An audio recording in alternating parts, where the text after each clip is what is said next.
Why, hello.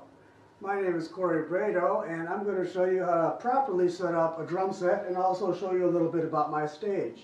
A lot of people have been asking, things like, how do I stop breaking my knuckles where they're bleeding? Or, they need gloves, and then when they pull off their gloves, their hands smell so bad they don't want to shake people's hands.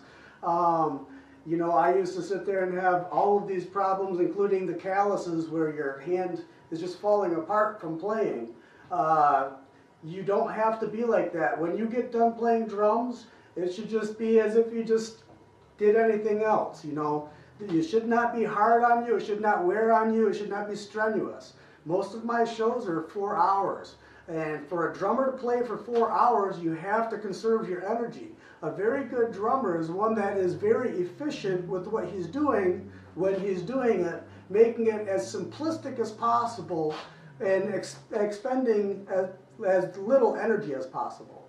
Now, for my stage here, what I did was I just made some boxes and I put them on piano hinges. And what I did was put these little clasps in 3 spots. I've got one right there, one under here that I'm going to right now put its lock on. And I'm just using these little carabiners, for locks. So I just put it down. And this is good because of the fact that any good venue you play, you can always just make the stage higher or lower. What I did was I cut some 2x3s, and then I screwed some caps into some 3/4 plywood, and then I put caulk all around them. And all I do is just slide it in. It makes for a very shaky stage, but the thing is that adds to the thrill aspect when you're working. So, it makes it look like you're a little scary and precarious when you're doing some of your tricks, at least for me, because I'm a stick trick drummer. So what you're going to do is you're going to grab your throne here. It don't matter how high, low you like it. With me, I just brought it up high right now just to show you. There's no longer way to play. You can sit there, you can play high up like this. You can play where your throne is almost where you're standing. But what you're going to need is you're going to need your throne, a pair of drumsticks, a trusty tape measure, and a pencil. Now, what we're going to do is we're first going to set up our throne, because if you don't have a properly set up throne, the rest of your drum set will not work. It will not work at all. No matter what, you'll be fighting those drumsticks. They won't play right. You'll be sitting there getting all those calluses. You'll be hurting yourself. So what you do is you just take your stick right there, and right towards the very edge, as you can see, I just put, just an imaginary line. So what I'm going to do is I'm going to sit my butt only on that line, and I'm going to just see wherever my calves are straight down, and my feet are just, equidistant apart to where I feel comfortable playing. Now, you can sit there and you can play high or you can play low, just as long as your shin still goes perpendicular. If you have to bring your knees up, you won't be able to make it. It'll make it harder for you to play. So you want your shins to be perpendicular, but also you want your thighs here to angle down a little bit. If you're wearing shoes when you play, set your throne height to where you, wear shoes. Wherever you wear, no shoes, you'll turn around, you'll set it to that. But wherever your feet are just basically just, when you're sitting down on the edge of that, your thighs are aiming down and you feel comfortable. Now what you're going to do is you're going to take your pencil here and you're just going to mark right around your foot and right around your foot, because that's where you feel comfortable. So now, where those 2 feet marks are, that is going to be obviously the way that they go. So if your foot pops out, that's how it's going to be. It's just wherever feels comfortable for you, because in the end, if you are not comfortable, you cannot play worth darn. So always make sure that you're comfortable, and whatever way that your foot faces, make sure that that bass drum heads in straight that direction. Now when you set up at a venue, you always make sure that you are facing the center of the audience. So that way you can look to the right and you can engage your audience, you can look to the left and you can engage your audience. You're not to look at your bass player or at your guitar player unless you think that it's close to time to, like, you know, do a change or stop a song or something like that. Other than that, you're not making goo-goo eyes at them. You are to engage the audience, because that's the best way to do it, to gain an audience, is to be personable with your audience. So, now that we know that, what you do is you measure out your bass drum, and then make sure, of course, that it would fit on whatever way your feet are going to go. So I'm going to real quick. Mine's already set up. So, just going to show you here. Going to make sure that your pegs go forward. Like that, right there.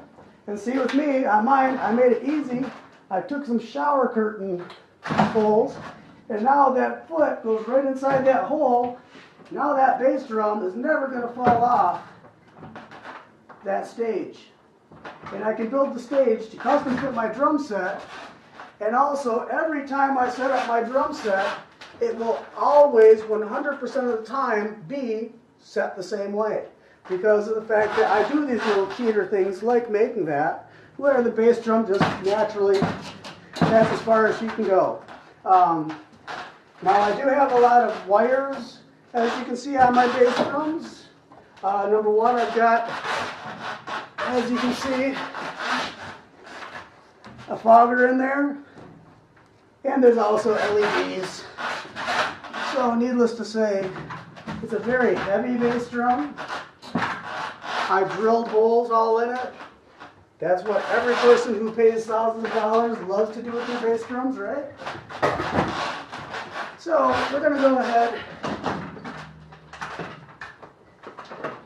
and make sure that our foot pedals are down. And with me, I've already got it just marked on the floor, but again, where your feet are comfortable.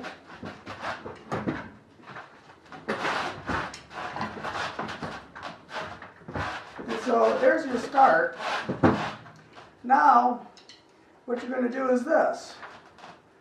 You're going to go ahead and we're going to have that tape measure again. And now that we've got our tape measure, what we're going to do is you're going to take your foot on your pedal right here, and here, as you can see, then you're going to put your toe all the way up to the very front of this. Even though you don't normally play like that, you're going to do this. So, you're going to put your toe all the way up to the front, and all the way up to the front. You're going to take your little sticks, you're going to put your hands on your knees, just like this. Now, whatever height this is from here is going to be the highest you're going to want that snare to be. Any more than that, and you're going to be cracking your fingers and you're going to be doing everything else. And if you do it properly, you'll find out that you'll be hitting dead center every single time, because of the fact that I'm going to show you the tricks on how to set it up properly. So, now that we know our snare height, about how high we wanted it, because we just went ahead, we just pulled on up as tight as we could to the drum set, we're going to go and grab our snare.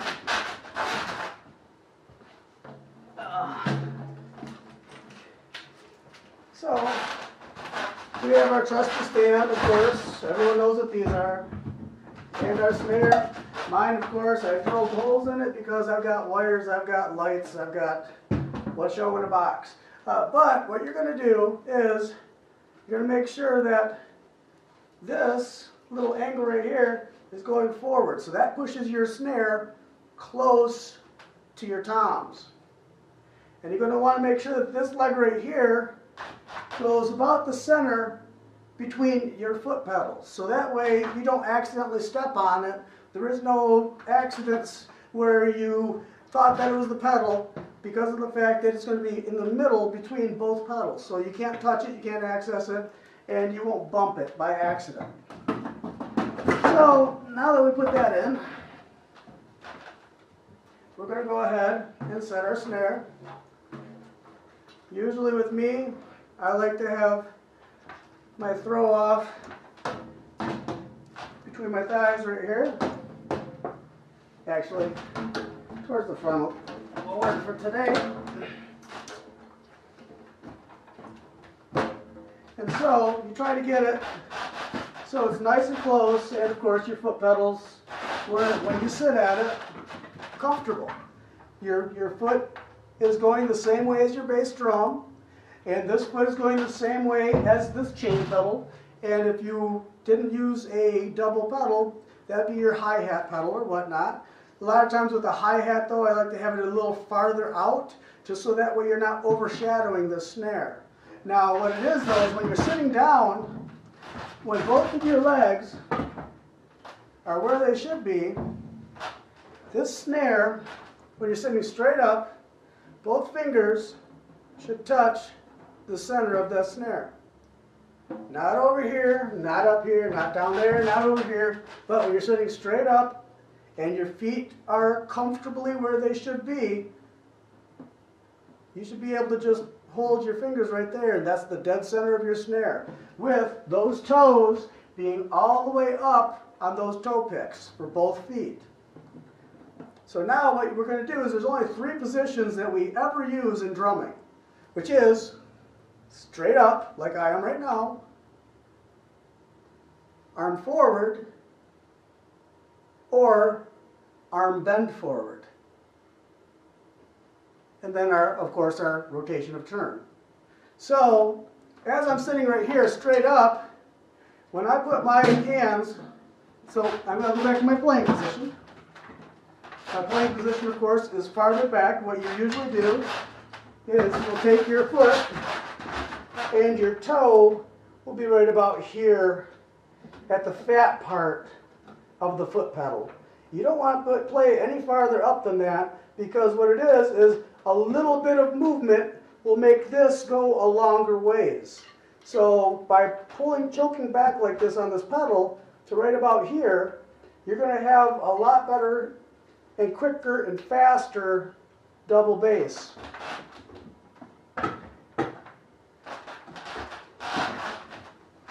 And it'll be more accurate. And also, if you like the double bass, make sure that both feet are down and this beaters are against that head, because in the end you want to be comfortable.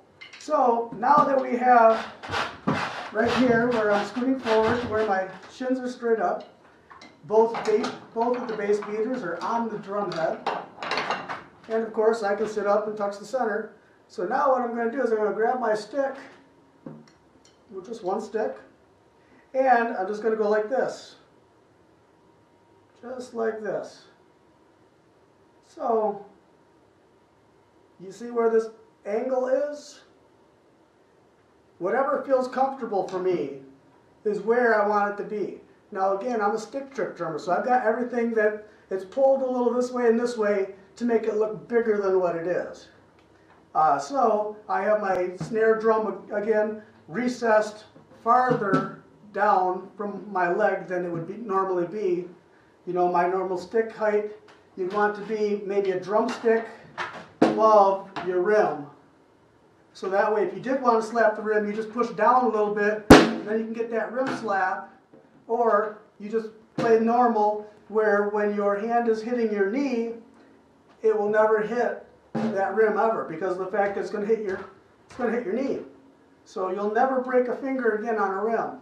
You'll never accidentally hit a rim, because of the fact that even if I turn this way, I'm centered right now, but even if I turn this way, I'm playing across the biggest part of the drum that I could play across.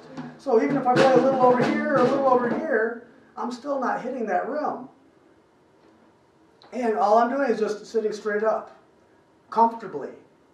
Your arms don't have to be at any height except for comfortable. Your drums are comfortable. That's why when I do my drums, I will chop them, I'll cut them, I'll make them fit me, because in the end, I'm the one sitting hours behind this drum set playing drums. But so, now that we have our arc, we have about where we want our drums, because with me again, I would be higher, but I made mine lower. And what we do is we'd turn around and we'd measure with our tape measure, because of the fact that now, as long as we can sit up and touch center, we put our arm over there, that tip is going to be where that drum center is going to be. So I want it no higher than 25 inches on my drum set if I was to play a nice proper drum set. Now with me again, I've lowered mine. So I'm just going to go ahead and just throw mine on, because I've made custom mounts, so that way I was quick to load up and quick to break down. And then I'll come over here, and on my stand here, I actually, for my stage, I made a little bar that goes to another little hasp, so that way I can lock it too. And that's only because I stand on my drums. You know, and the last thing I want to do is actually fall, because then after that you can't play the next show. Kind of wise idea there. Okay, so, and also I turned around and I did put a secondary hat on my floor tom. But we'll get to that in a second. So now that it's all set up, what we're going to do is sit down for a second. Now our playing position is going to be back farther, because again, we wanted those toes to be into the fat part of that pedal. So we're actually going to scoot back until our shins are straight up and down again, and we're back at a comfortable position. And these feet pedals are still going obviously the same way because we set them. Now what we're going to do is with our stick, we're going to do our reach forward. Well, our reach forward, now look, by sitting straight up and down in my actual playing position with the fat part at the toe, where my stick is now is the center of my tom. Now I could have my tom over here, I could have anywhere, and then with me, I pull back this way because I'm right-handed. So what I did was I made sure that when I pull back, I'm dead center there too, and I pull back farther, I'm dead center. So now, everywhere I hit, not only am I hitting dead center, but also I'm going through the biggest part of the drum. So when my movement is this way to my drum, to where I wanted the center to be, if you look, I'm going through the biggest part of this drum until I get to this drum, which is very close, and then I go through the biggest part of it. Now with me, I like to angle mine so that way they're close to almost level, so that way you can do sweeps.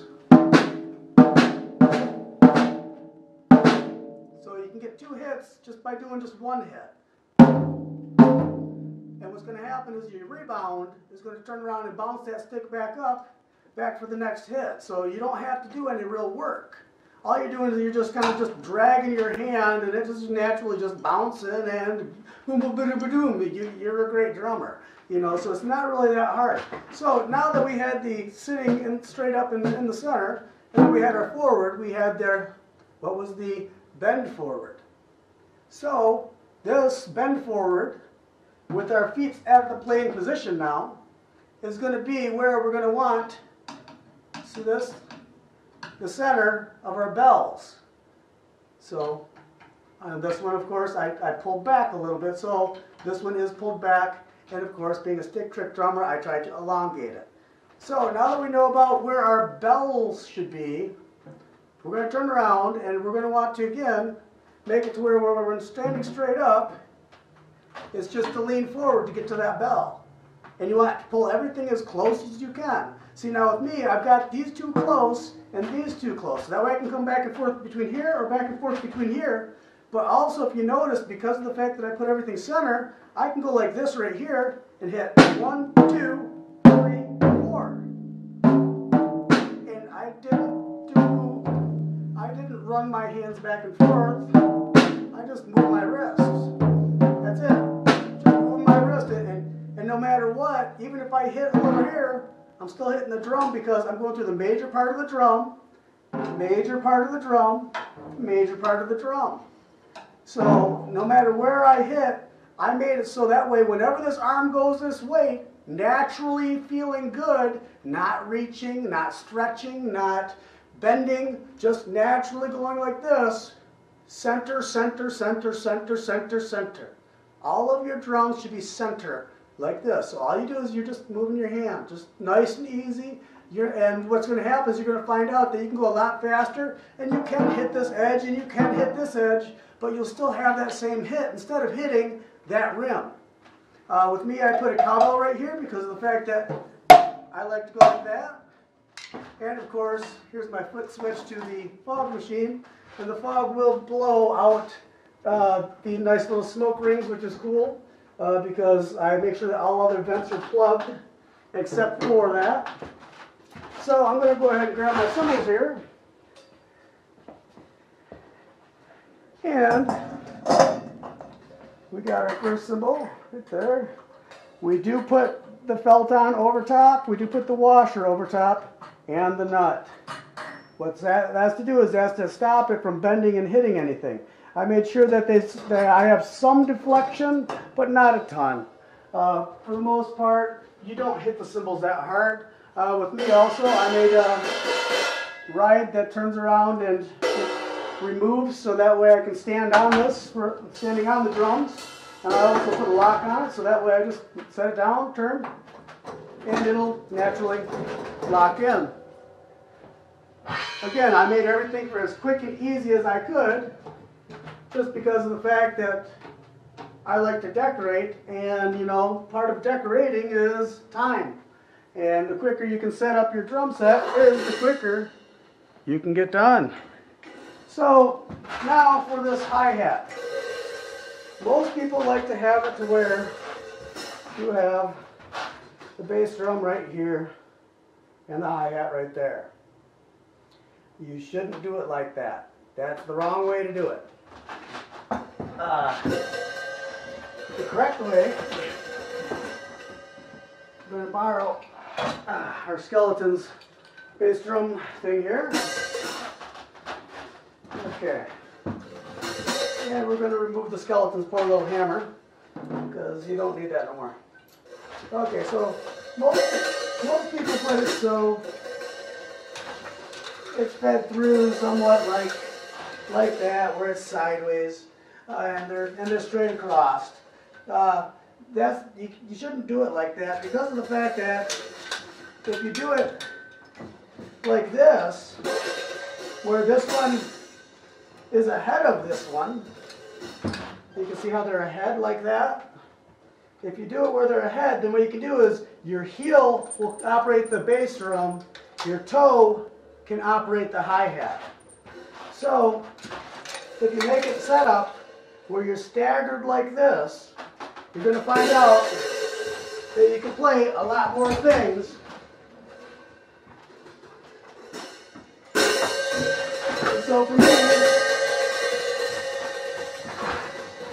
once it's staggered like that, I can turn around, I can put the ball right here onto the center of the hi-hat at around the ball of the hi-hat, and my heel is on where the fat part of the pedal is, or the ball of the other pedal. So really, where my positioning is on this foot and this foot is the same distance I'm pushing down on this one compared to this one to get the same hit.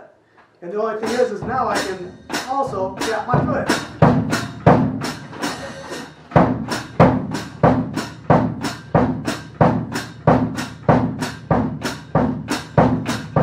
So I'm not doing anything other than just rocking my heel to toe, just rocking my foot, and I'm making two sounds at once.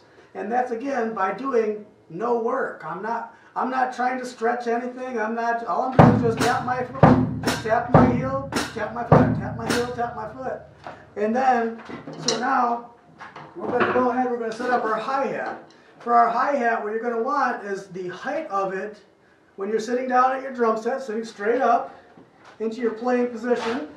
And now when you go back on your seat, what's going to happen is these shins are going to come up some, and that's going to make it, these thighs are going to come up some, and that's going to make it to where your heels are pretty much naturally up already on the pedals. Because when you sit back farther on the seat, your legs go from like this to like this, because the seat is trying to modify it for the seat. So that brings your heels up automatically. But on your hi-hat, what you're going to do is you're going to have it closed. You're going to put your stick right here across like this, and then you're going to put your other stick like this. So whatever feels natural, where you have just one stick gap under the hi-hat, that's where you want the hi-hat to be. So that way you can play on the tip just like this, nice and easy, and you're just basically just two fingers, and you're not pulling, you're not holding like this. But again, I'm a stick trick guy, so I do have mine up, because again, I'm elongating everything. But for the most part, just two fingers. I mean, I'm not doing any work. Again, I'm doing no work when I'm playing my drums. I'm not hurting myself. There's no need for gloves. I mean, and then if you want, you can just lower your arm a little bit, and then you've got that nice wash, you know. So all you gotta do is just lower that elbow some, and then you got that wash. And again, the only thing I'm doing, nothing. And then I can turn around and, again, I'm just swinging my arm. I'm not actually working to do anything. I mean, I can do it.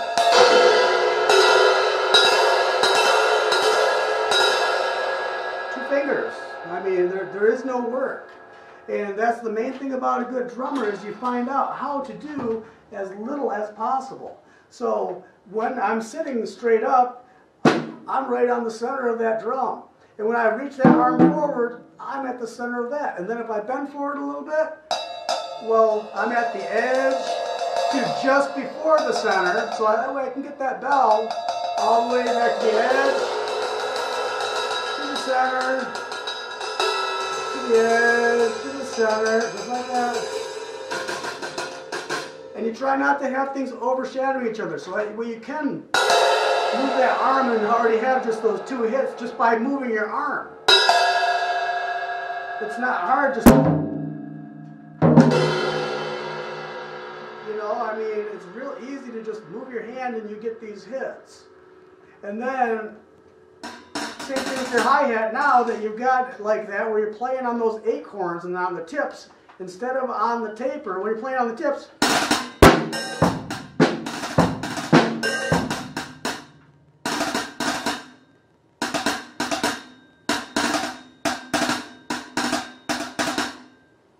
you can just bounce them, and it's,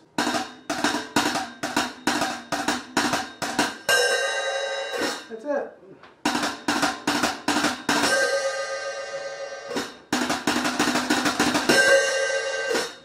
There's no work.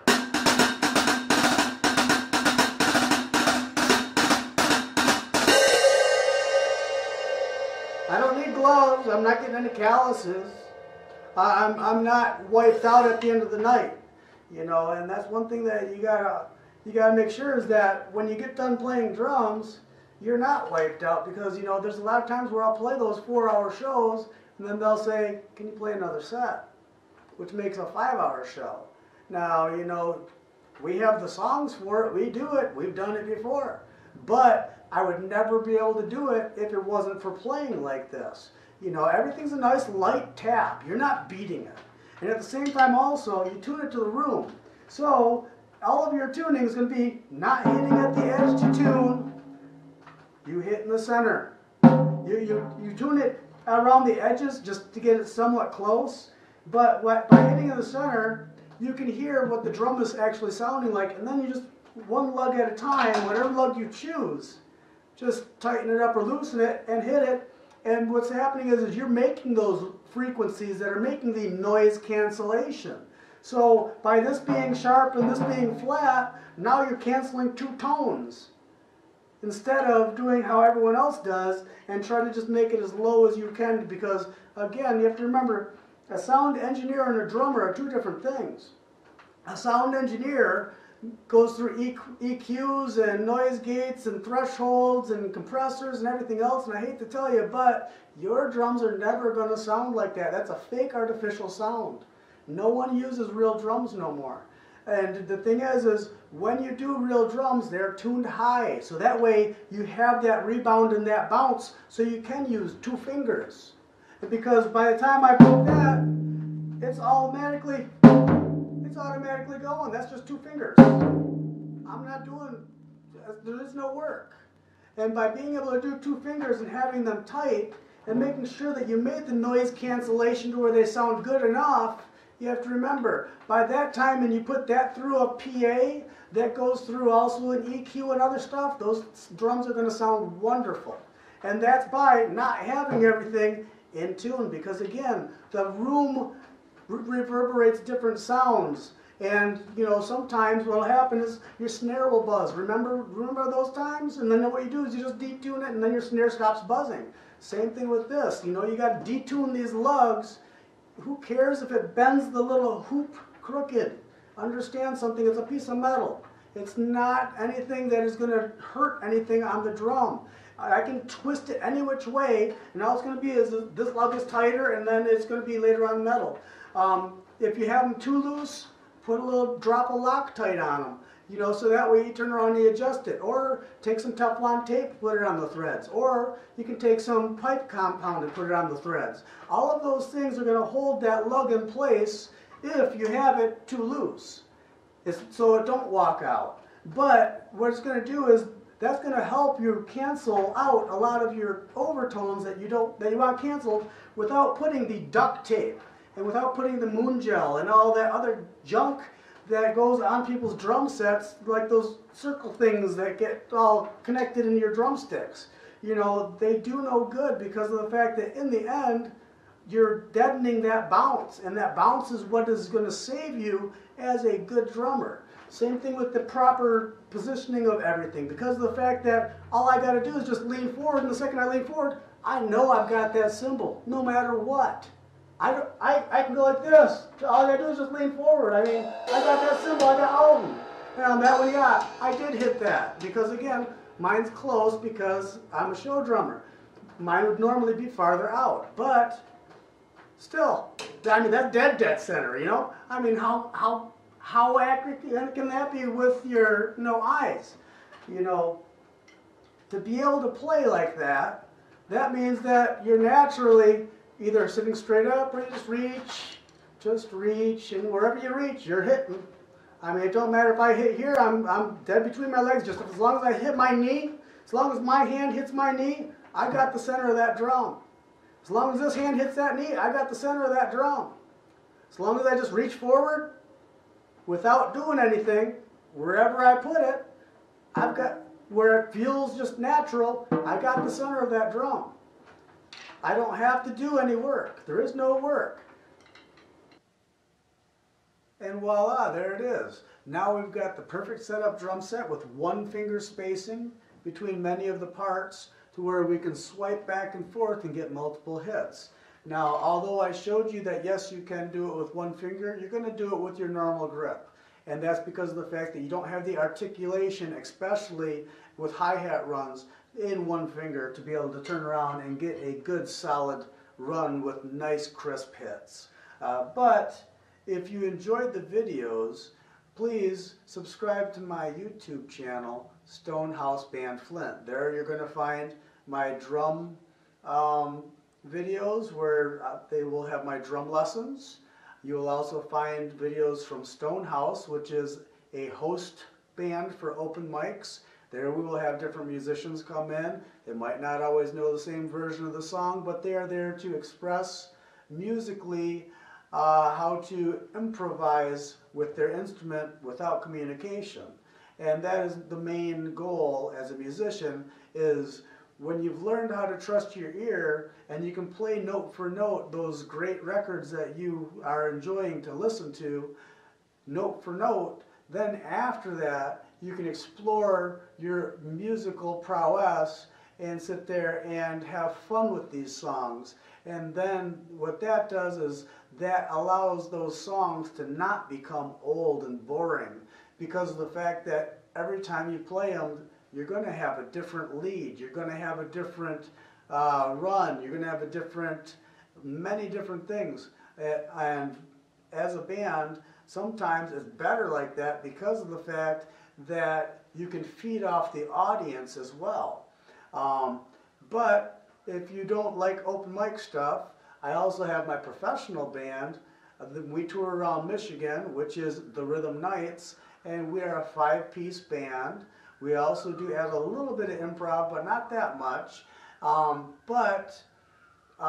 In there, we will play classic rock, country, and blues, and it's mainly from the 60s to 70s of the music choices. But at the same time, we always have a great time. We always sign drumsticks for the audience. We sign t-shirts. The crowd loves us because of the fact that we do interact with the crowd instead of interacting with the other players. The other players, all I have to do is just glance over, and I already know what he's going to do just by the way that he's looking at me. And, you know, so therefore it's not hard to figure out as a musician how to be able to talk without talking. And that's one good thing about being a musician, is you're always trying to learn that next step on what's going to make you that much better as a musician. And trust me, you want to be able to first trust your ear and play every song note for note. But then after that, after you learn those songs note for note, I want you to explore. After that, throw that MP3 player away. Explore the way that you would play that song, because in the end, that's what's going to make you happy, because of the fact that you're always trying new things. You're always sitting at the edge of your seat. And that's what's going to make those shows that much better. And also, if you are a drummer, you can also check out my Joe Freedom stuff, where there I write drum parts that will be very starting off easy and then all of a sudden turning more technical, and then add a few little tricks in that will really throw the drummers for a loop, like when I use the triple over here, a single or double right here, and then all of a sudden I'll open up the hi-hat, you know, to where they don't know what's going on. How did I do that? Although I just showed you just now what that trick was and how to do it. As I said, I've played that way for over 30 years, and so to me it's second nature, actually first nature, because of the fact that, yes, I have played it for that long. But, again, as long as you're having fun behind your drum set, that's all that matters, and as long as it's set up comfortably for you, you will always have fun. And until next time, I hope you have a wonderful day. Take care.